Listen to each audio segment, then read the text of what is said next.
En esta presentación vamos a revisar el enfoque inicial de un electrocardiograma de 12 derivadas, el cual se nos presenta de características anormales.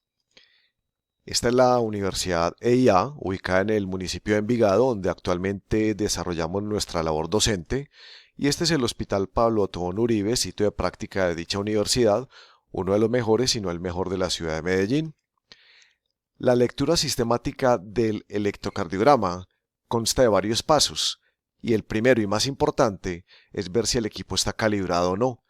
Posteriormente, entraríamos a revisar si está bien tomado, determinaríamos el ritmo sinusal o no del trazo electrocardiográfico, calcularíamos la frecuencia cardíaca, al igual que el eje del QRS, y entraríamos a medir los intervalos PR, QT, el complejo QRS, y de acuerdo a la frecuencia cardíaca del paciente, consideraríamos corregir el QT.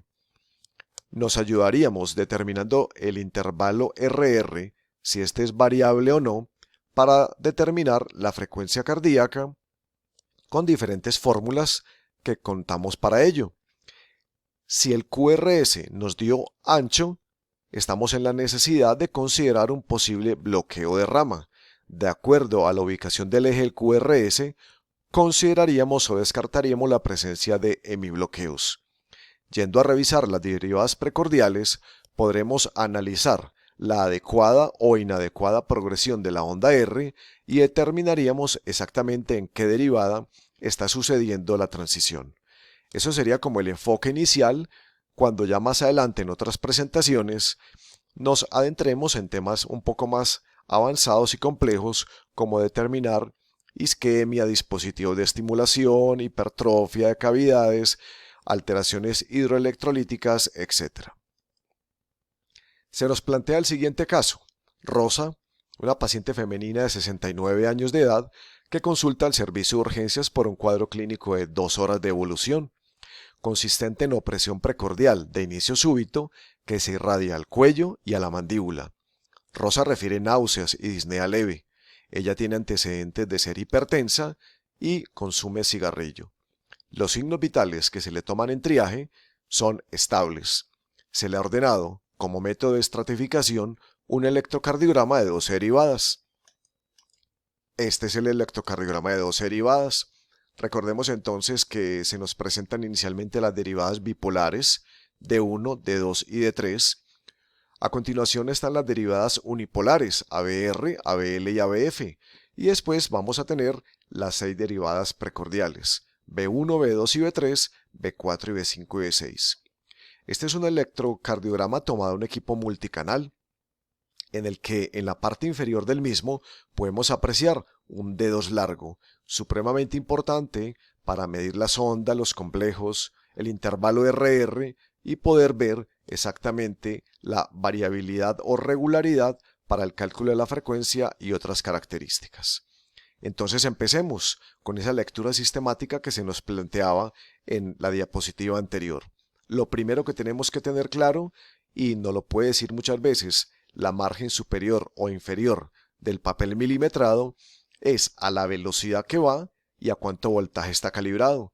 Recordemos que el papel milimetrado del electrocardiógrafo corre a 25 milímetros por segundo y que 10 milímetros equivalen a 1 milivoltio. Si esa información no está escrita en las márgenes superiores o inferiores, nos ayudaremos de la señal de calibración. Esa señal de calibración tiene 10 milímetros de alto, lo que corresponde a 1 milivoltio, lo que quiere decir que el equipo está calibrado.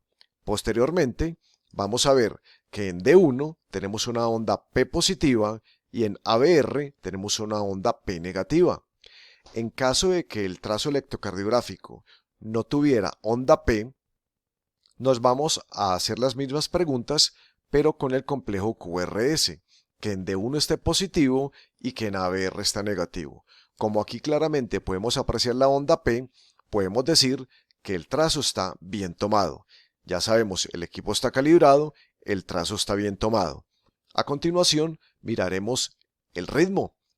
Vamos a ver si esto es un ritmo sinusal, si cumple las características del mismo, y es tener una onda P antes de cada complejo QRS y que esta onda P sea positiva en D1 en D2 y en ABF, y negativa en ABR. Así es, o sea que el ritmo es sinusal. Posteriormente, calcularemos la frecuencia cardíaca, nos ayudaremos del dedo largo y vamos a ver que en este caso tenemos un intervalo RR que es constante, tiene la misma distancia entre un complejo y otro. Por lo tanto, podemos aplicar la fórmula de los 300avos de minuto o podemos ver cuántos cajones hay entre un QRS y otro y dividirlo entre 300, o el número de milímetros que hay entre una R y la otra y la dividiríamos entre 1500. Acá podemos coger un QRS que haya caído una raya sombreada, por ejemplo este de acá, y vamos a ver que aquí van 300, 150, 100, 75. Ya sabemos que está entre 75 y 100. Acá habrían 25 segundos. También vemos que hay 5 milímetros, lo que quiere decir que cada milímetro corresponde a 5 latidos, es decir, el paciente va a 80 latidos por minuto. Muy bien, posteriormente vamos a calcular el eje del QRS, supremamente importante para calcular hipertrofias, posibles semibloqueos, etc. Nos vamos a ayudar de las derivadas de 1 y ABF. Vamos a ver la positividad o negatividad que pueda tener el complejo QRS, nos paramos en la línea basal, en la isoeléctrica, y vemos que este QRS en D1 tiene 1, 2, 3, 4, 5, 6, 7, 8, 9 milímetros. En ABF hacemos exactamente lo mismo y vemos que acá la positividad de ABF en el QRS son 8 milímetros, casi igual, ligeramente más positiva la positividad, valga la redundancia, de D1 que ABF.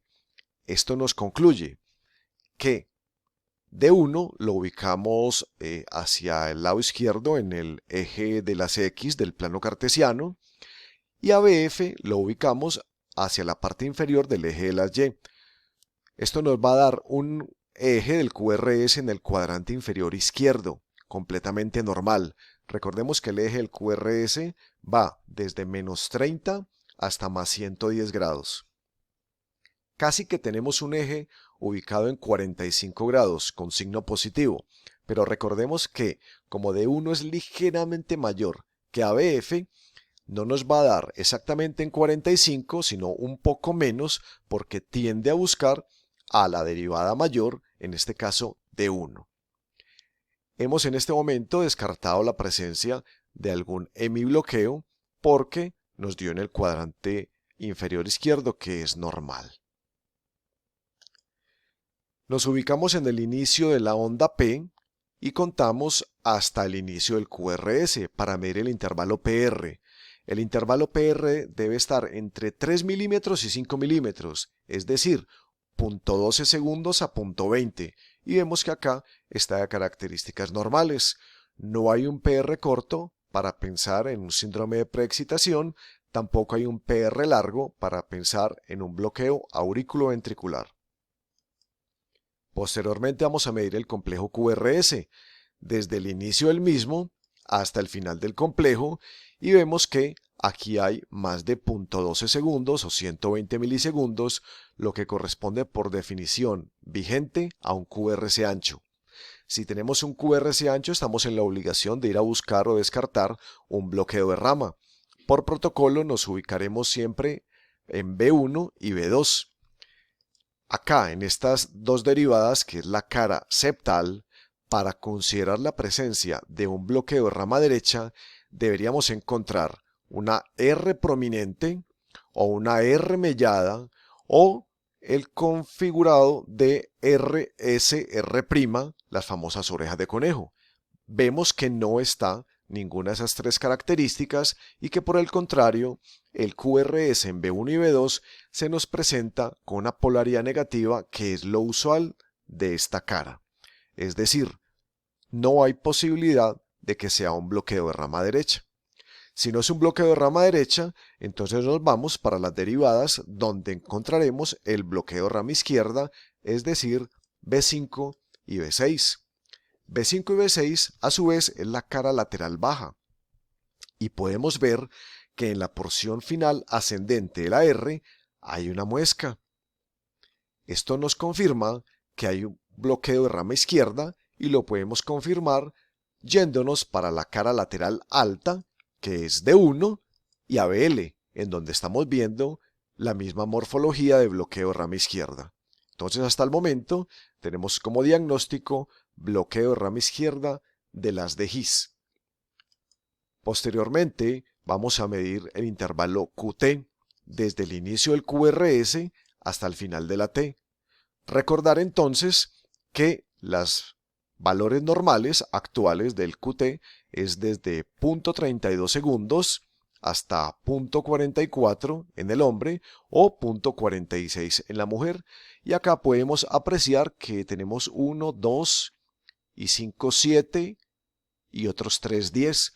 Este QT tiene 400 milisegundos o 0.40 segundos y como la frecuencia cardíaca vimos que estaba en 80, no hay necesidad estricta de corregirlo. Recordemos también que si hay necesidad de corregirlo, la fórmula es QT sobre raíz cuadrada del RR anterior. Aquí vamos a ver entonces la progresión adecuada o no de la R en las precordiales, en donde vemos que el QRS en B1 es francamente negativo, que en B2 hay una R embrionaria, pero predomina la S del QRS. En B3 es muy similar y miren que en B4 ya hay un cambio de positividad, de polaridad y el complejo QRS se nos presenta positivo. La transición normalmente debe ser entre B3 o B4 y aquí en este caso se dio en B4. Muy bien, vamos entonces a dejar por ahí hasta este momento en la presentación y los invito a ver la presentación de síndrome coronario agudo en presencia de bloqueo rama izquierda.